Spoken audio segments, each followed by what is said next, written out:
그러면 오늘 2025년 3월 6일 WCDF 아메리카 예배를 시작하겠습니다. 우리 오늘 예배를 위해서 우리 노현숙 사모님 기도해 주시겠습니다. 우리의 참 소망 되신 우리들의 아버지 하나님, 주님의 은혜에 감사드립니다. 지난 한 주간도 주님께서 저희를 지켜 보호하여 주시고 저희의 생명을 지켜주시고 저희의 건강과 저희 가정의 평안과 모든 것을 지켜주셨음을 감사드립니다. 네, 아버지, 주님께서 주시는 그 놀라운 은혜에도 불구하고 저희는 때때로 하나님의 은혜보다는 저희 삶의 고달픔을 더 생각할 때가 많이 있습니다. 또한 저희가 날마다 드리는 그 기도가 속히 응답되지 않음으로 말미암아 하나님, 저희가 낙심되고 하나님이 나를 기억하시는가 의심할 때도 있습니다. 하나님, 저희의 이러한 연약함을 주님 앞에 고백합니다. 아버지께서 저희의 이 모든 속속들이 아시는 주님께서 저희를 붙들어 주시고 힘있게 하셔서 주님께서 부르신 그 부르심의 소망이 무엇이며 또 하나님께서 저희를 불러 쓰시는 그 뜻이 무엇인지를 더욱 깨달아 아는 저희가 되어서 아버지를 기쁘시게 하고 참으로 착하고 충성된 종이라는 칭찬을 받을 수 있는 저희들이 다 되도록 도와주시옵소서. 아멘. 간절히 바라옵기는 당신의 종들에게 지혜와 계시의 영을 더욱더 부어주셔서 아멘. 하나님이 불러주신 그 부르심과 또 주께서 주신 그 기업의 놀라운 풍성함을 더욱더 깨달아 알아서 주께서 맡기신 양들에게 날마다 만난 꼴을 먹일 수 있는 종들이 되게 하여 주시고 주님의 그 부르심에 바르게 응답할 수 있는 저희들 다 되게 도와주시기를 간절히 기도드립니다. 저희는 연약합니다. 자주 실족합니다. 때로는 불평도 합니다. 아버지, 이러한 저희들 주님 앞에 더욱더 무릎으로 나아갈 수 있도록 도와주시고 저희의 연약함을 생각할 때에 우리 양들의 연약함을 더욱더 기억할 수 있는 저희들 다 되게 도와주시기를 간절히 기도드립니다. 아멘. 주여. 아버지 하나님, 이 시간은 또한 김충기 목사님 통해서 주님의 말씀을 듣겠사오니 전하는 자나 듣는 자가 한 마음이 되어서 주여 주께서 마련하신 그 은혜를 달게 받을 수 있는 저희들 다 되게 도와주시기를 간절히 바라옵고 이 모든 말씀을 우리 주 예수 그리스도 이름 받들어 기도드립니다. 아멘. 아멘. 오늘은 김준기 목사님께서 룻기 2장 3절부터 7절 말씀을 통해서 은혜의 다리가 되어 라는 제목의 말씀을 전해 주시겠습니다. 제가 본문 말씀 읽고 우리 말씀에 은혜를 같이 나누겠습니다. 마침 보아스가 베들레헴에서부터 와서 베는 자들에게 이르되 여호와께서 너희와 함께 하시기를 원하노라 하니 그들이 대답하되 여호와께서 당신에게 복 주시기를 원하나이다 하니라.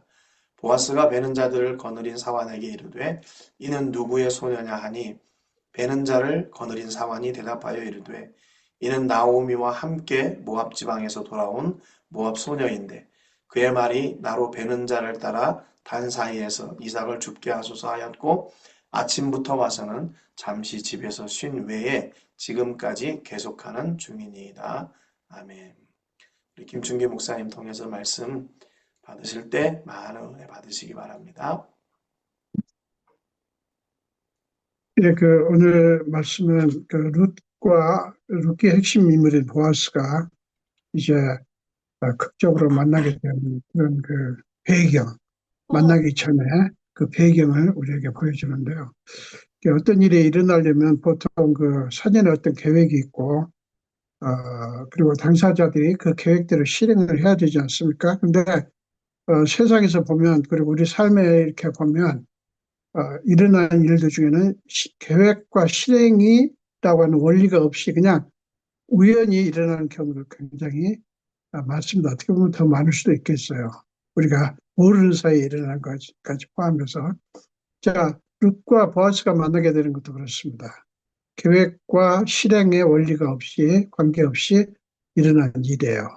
3절을 보면 룻이 가서 베는 자를 따라 밭에서 이삭을 줍는데 우연히 엘리멜렉의 친족 보아스에게 속한 밭에 이르렀더라 이렇게 말을 합니다. 그러니까 이제 우연이라고 하는 단어가 의미하는 게 뭐겠습니까? 룻이 보아스의 밭에 가게 된 것은 자신의 의도나 계획과 전혀 상관없다고 하는 것을 강조하는 거죠. 그러니까 거기가 보아스의 밭인 줄 알고 간 것이 아니라는 것이죠. 세상에서 이런 거를 운명이라고 하죠. 그러지 않습니까? 그러나 성경은 이것을 하나님의 섭리라고 이렇게 말을 합니다. 근데 운명론과 달리 하나님의 섭리는 하나님의 주권을 강조하지 않습니까? 그러니까 하나님의 섭리는 겉으로는 우리가 보기에는 어쩌다가 우연히 일어나는 것처럼 보이지만 실제로는 하나님 배후에서 분명한 목적을 가지고 주도적으로 역사하셨다고 하는 것을 강조하는 것입니다. 그러니까 우리의 의도나 계획과 관계없이 일어나기 때문에 우리가 보기에는 우연인 거예요. 마태복음 10장 그 29절에 보면 이런 말씀이 있죠. 참새 두 마리가 한 앗사료원에 팔리지 않느냐. 그러나 너희 아버지께서 허락하지 아니하시면 그 하나도 땅에 떨어지지 아니하리라. 이런 말씀이 있지 않습니까? 그러니까 우리가 하찮게 여기는, 왜 하찮게 여기냐면 너무 많은 그 많으니까, 귀하지가 않으니까 그렇게 말하는 건데, 뭐 하찮은 생명체가 어디 있겠어요. 어쨌든 하찮게 여기는 참새 한 마리가 땅에 떨어지는 아주 사소한 일에도 하나님의 섭리하심이 있다고 하는 것을 보여주는 말씀이에요. 그러니까 우주 만물의 창조해 주신 하나님의 주권이 미치지 않는 영역은 없다라고 하는 것을 강조하는 것이죠. 그러면서 예수님은 한 가지 놀라운 사실을 덧붙입니다. 마태복음 10장 30절과 31절에서 이렇게 말씀합니다. 너희에게는 머리털까지 다 세신 바 되었나니, 이 말은 뭐겠어요? 심지어 너희 머리카락 수까지도 하나님 다 아신다. 이런 말이죠. 두려워하지 말라. 너희는 많은 참새보다 귀하니라. 이렇게 말씀을 하지 않습니까? 이 말씀은 하나님의 섭리가 얼마나 세밀하며 무엇을, 그리고 누구를 위한 것인가를 보여주는 거예요. 하나님은 상상할 수 없는 기가 막힌 방식으로 자신의 뜻과 목적을 이루시는데 우리를 위해서 이루어 가신다고 하는 것입니다. 본문은 하나님이 자신의 목적과 뜻을 이루어 가실 때 어떤 일이 일어날 수 있는가를 보여줍니다. 자, 룻과 보아스가 이게 만나게 되는 기가 막힌 타이밍을 한번 보세요. 4절 보세요. 마침 보아스가 베들레헴에서부터 와서, 그 4절 앞부분에 그렇게 말합니다. 마침 보아스가 베들레헴에서부터 와서, 이렇게 표현을 합니다. 그러니까 룻이 여기저기서 이제 이삭을 줍다가 우연히 보아스의 밭에까지 와서 이삭을 줍고 있는데, 그때 마침 약속이라도 한 것처럼 보아스가 자기 밭에 온 거예요. 얼마나 기가 막힌 타이밍입니까? 근데 이제 우리는 이게 뭐 보아스가 자기 밭이니까 매일 왔겠지 이렇게 생각할 수 있지만, 사실은요, 보아스는 굉장히 보아스의 그 신분이 굉장히 높은 왕이라든가 그 부족이라고 해야 되나요? 지파의 어떤 수장이라든가 또 그 거의 3위, 4위에 속한 굉장히 높은 직책의 사람이에요. 그러니까 다 종들이 있고, 그다음에 종을 다스리는 또 그 위에 그 또 사람이 있고 해가지고 사실은 밭에는 그렇게 올 일이 없어요. 근데 지금 이때 왔다고 하는 거예요. 그러니까 여러분, 우리가 하나님의 섭리하심이 이런 방식으로 역사하신다는 사실은 우리를 두렵게, 숙연하게 만듭니다. 왜냐하면 우리는 하나님의 깊은 뜻과 목적을 차릴 수 있는 능력이 없기 때문에 그래요. 우리가 이런 한계를 인정한다면 우리는 뭔가에 대해서 판단을 하고 결론을 내릴 때 조심스러울 수밖에 없고 함부로 단정할 수가 없을 것 같아요. 그렇기 때문에 매 순간에 우리는 우리 자신과 주변에서 일어나는 모든 일들을 소중하게 여기고 최선을 다해야 하는 거예요. 우리가 어떤 사람이나 우리 앞에 놓인 어떤 일들을 할 때 우리는 얼른 떠오르는 게 뭐냐면 이게 나한테 좋은 건가, 이익이 되는 것인가, 혹은 안 좋은 것인가, 손해가 되는 것인가, 이런 거를 따지지 않습니까? 그다음에 어떤 사람을 만날 때도 그래요. 이 사람 내가 만나야 되나? 만난다면 무슨 유익이 있나? 그리고 이제 유익은 커녕 오히려 손해가 된다고 하면 만나고 싶지 않은 그런 마음들이 있는데 사실은 그렇게 해서는 안 될 것 같아요. 왜냐하면 우리가 우습게 여기는 사람이나 어떤 일이나 이런 것이 어떻게 보면 하나님이 보냈는지 알 수가 없잖아요. 정말 그런 경우가 너무너무 많아요. 저는 지금까지 살아오면서 그런 일이 있었구나. 그런 일이 있었구나. 그런 일이 얼마나 많은지 몰라요. 여러분들 다 아시지만 제가 이제 지금 2009년에 얼마 됐죠? 2009년이지? 예, 이 사람하고 이렇게 다시 만나게 됐는데, 결혼할 때, 제가 이제 59세 때 그때 재혼을 했는데, 재혼을 할 때, 저를 몰랐어요. 제가 이제 경희대 음대를 들어갔지 않습니까? 근데 그 음대에서 같이, 그러니까 동기인 학생이, 저는 이제 작곡가고 그 친구는 이제 성악과였는데, 세상에 이제 교회에서 결혼식을 하는데, 거기에 오랜만에 그 동기를 만난 거예요. 왜냐하면 제가 늦게 대학을 들어가가지고, 저하고 이 집사람하고 나이 차이가 7살인데, 동기예요. 학번이 같아요. 76학번. 근데 이제, 근데 그때 그 같은 동기인 그 성악과 그 자매가 세상 이 사람의 친구인 거예요. 같은 교회고. 제가, 만약에 제가 학교 다닐 때 못된 짓이나 하고 했으면 어쩌었을까 싶은, 제가 그때 또 한 수 배웠습니다. 야, 정말 지금 이 순간이 이게 어떤 순간인지 알 수 없다. 지금 내가 하고 있는 일 어떤 일이 알 수 없고 내가 만나는 사람이 어떤 사람일지 알 수가 없다. 꼭 막 이익을 따져서 만날 수가 없다는 거죠. 그러니까 우리가 머리를 써서 계산을 해봤자 우리의 머리라고 하는 게 한계가 있죠. 하나님께서 역사하시는 게 어떻게 우리가 비교를 할 수 있겠습니까? 근데 참 이게 저는 이 본문에서 이제 마침 지금 그 베들레헴에서부터 보아스가 이제 자기 밭에 왔는데 와가지고 보아스가 보리 베는 자들과 나눈 대화를 저는 굉장히 인상 깊게 봤습니다. 4절 그 뒷부분을 보면 베는 자들에게 이르되 여호와께서 너희와 함께 하시기를 원하노라 하니 그들이 대답하되 여호와께서 당신에게 복 주시기를 원하나이다 하는지라. 자, 지금 보아스가 종들에게 여호와께서 너희와 함께 하시기를 원한다고 하니까 그들이 대답을 어떻게 하냐면 여호와께서 당신에게 복 주시기를 원합니다 라고 하는 거예요. 이 대화에서 여러분 무엇이 느껴지죠? 이게 지금 보통 주인과 종의 그런 관계와 다릅니다. 이 사회적인 신분 차이가 엄청난 건데 그런 어떤 그 주종 관계에서 나눌 수 있는 인사가 아닌 거예요. 그러니까 보아스는 보아스대로 보리베는 자들 종들을 하나님의 이름으로 축복하고 그다음에 종들 역시 하나님의 이름으로 주인을 축복한 거예요. 신분의 차이를 뛰어넘는 아름다운 하모니를 우리에게 보여주는 거죠.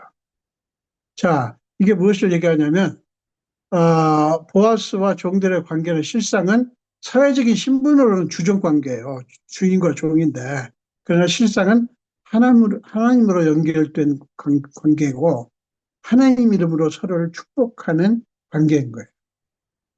너무 저는 이 모습이 아름답다는 생각을 해봤습니다.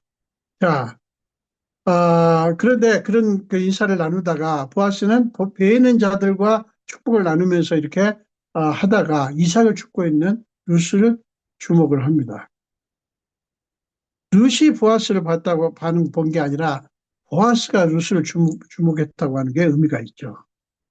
보아스는 베는 자들을 거느린 사원을 불러서 이렇게 묻습니다. 이는 누구의 소녀냐라고 묻습니다.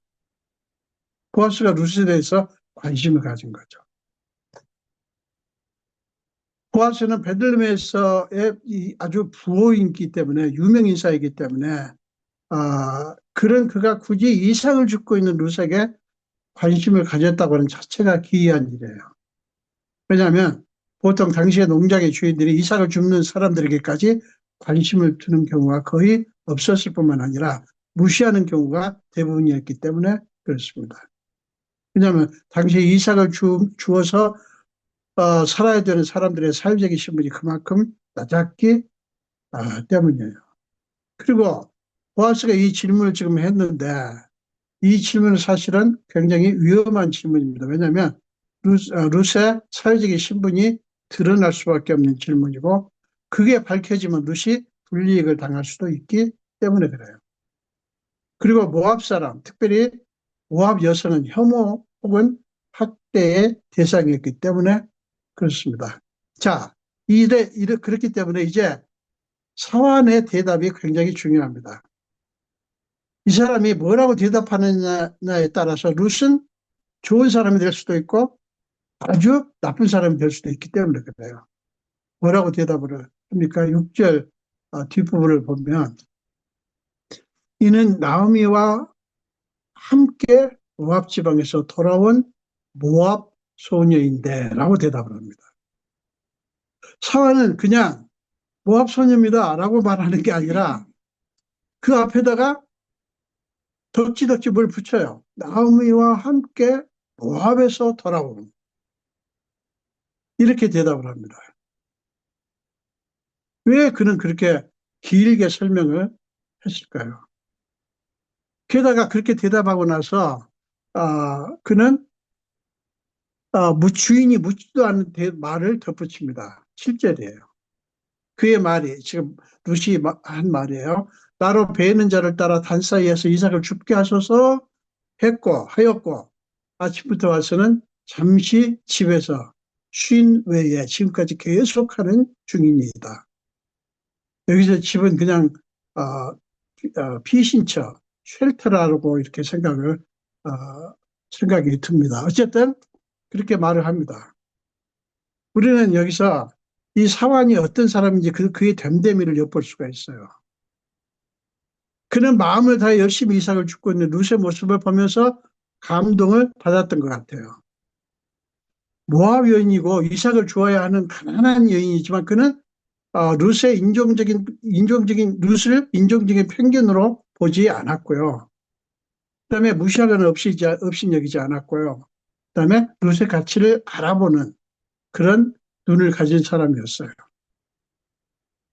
자, 그는 모압 여인이라고 하는 지울 수 없는 과거의 룻, 바꿀 수 없는 과거의 룻, 과거의 정체성을 얘기를 합니다. 근데 거기서 멈추지 않고 나오미와 함께 모압 지방에서 돌아온 모압 소녀라고 하는 새로운 정체성을 얘기를 합니다. 사환은 자기 주인에게 주인이 묻지 않았어요. 그런데 사환은 열심히 지금 자기 주인 보아스에게 이거를 설명을 한 거예요. 그리고 아침부터 와서는 저렇게 열심히 이삭을 줍고 있습니다라고 그의 현재의 룻의 그 모습을 자세하게 증언을 하는 거예요. 사환의 태도가 정말 너무 아름다운 것 같아요. 이삭을 주우러 온 룻을 어떻게 그렇게 볼 수가 있습니까? 자, 사환의 이 모습이 저는 이런 상상이 돼요. 모습을 보면서. 그는 지금 신이 난 것 같아요. 자기 주인 보아스한테 얘기를 하는데, 룻에 대해서 얘기하는데, 그냥 증명스럽게 그냥, 모압 소녀입니다. 내가 알 게 뭐예요?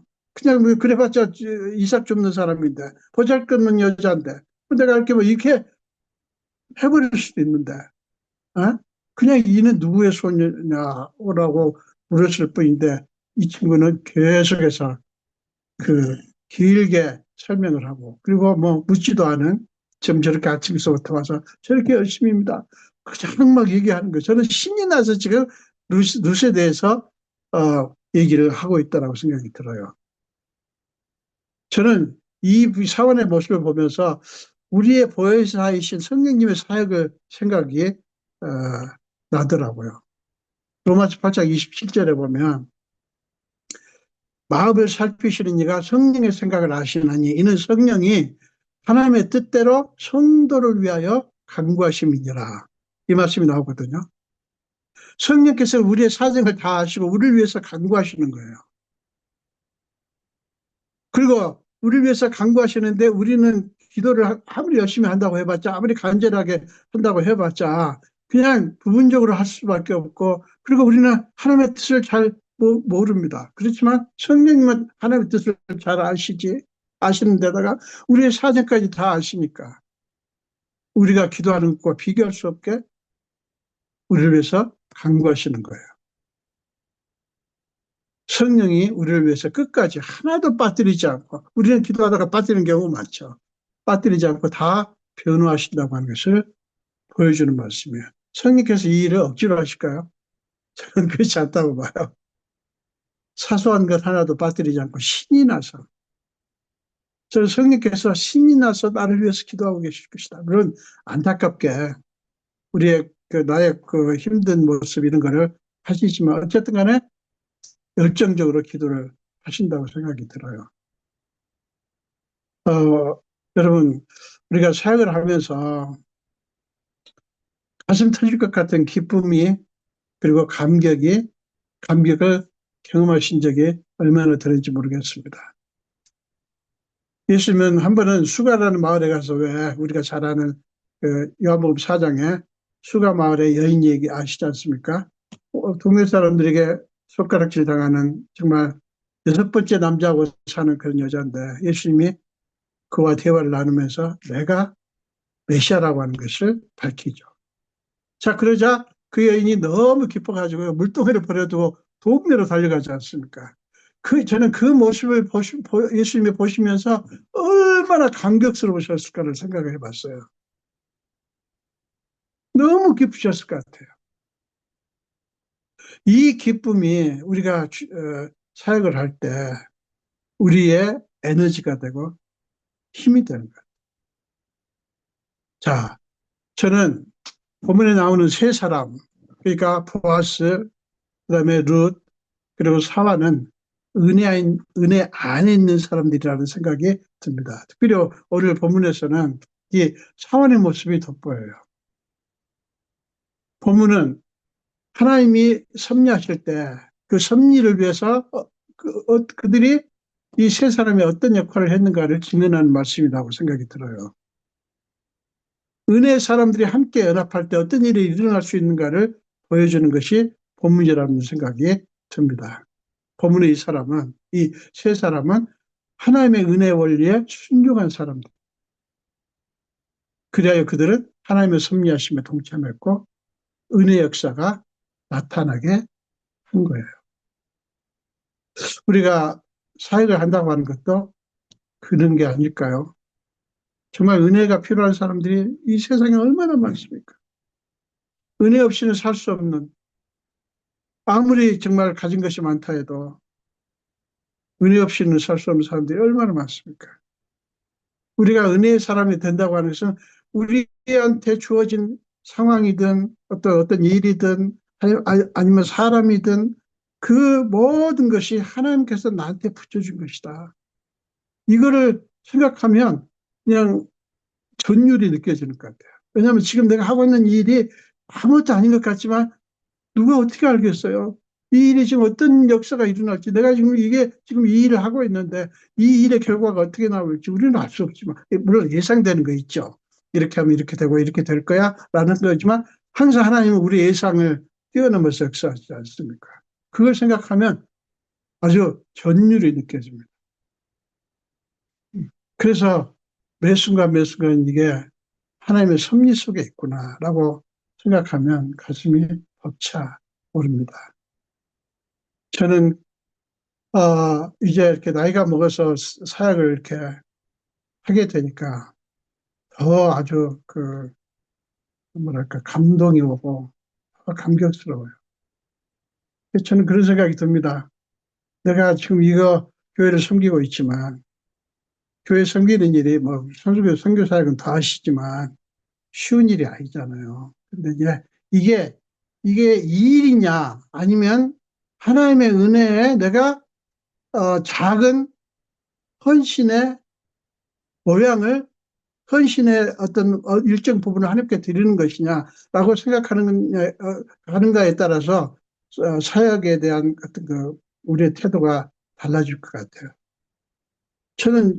저도 전에는 그냥 일이라고 생각했지만 요새 제가 처음으로 여기 와서 일을 하면서 이건 나는 지금 일을 하고 있는 게 아니다. 하나님의 섭리에 부르시면 내가 그냥 조금 반응을 하는 것이다. 라는 생각을 하니까 너무 감사가 넘치고 기쁨이 넘치더라고요.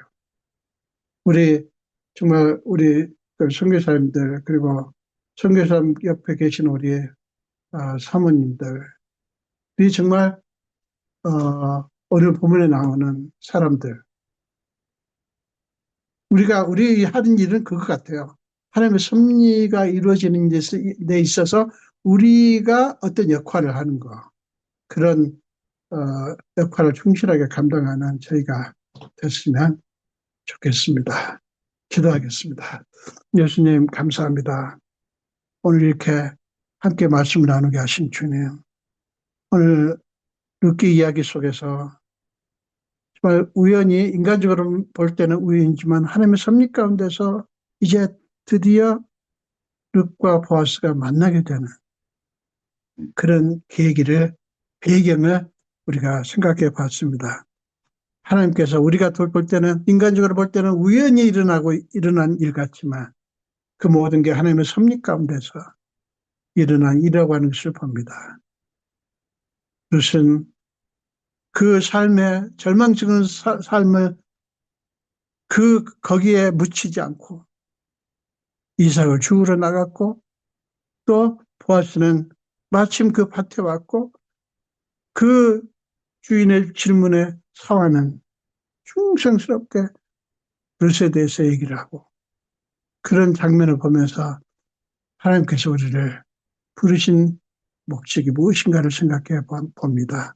아버지야 우리를 불쌍히 여기시고 우리가 주어진 일들 매 순간 만나는 사람들이라든가 부닥치게 되는 상황이라든가 모든 일들이 하나님께서 우리를 통해서 뭔가를 이루시기 위한 어떤 배경이 아닐까 하는 생각을 합니다. 주님 우리에게 맡기신 일을 잘 감당할 수 있는 지혜를 주사 우리를 통해서 하나님의 섭리가 보다 더 원활하게 왕성하게 일어날 수 있게 하여 주옵소서.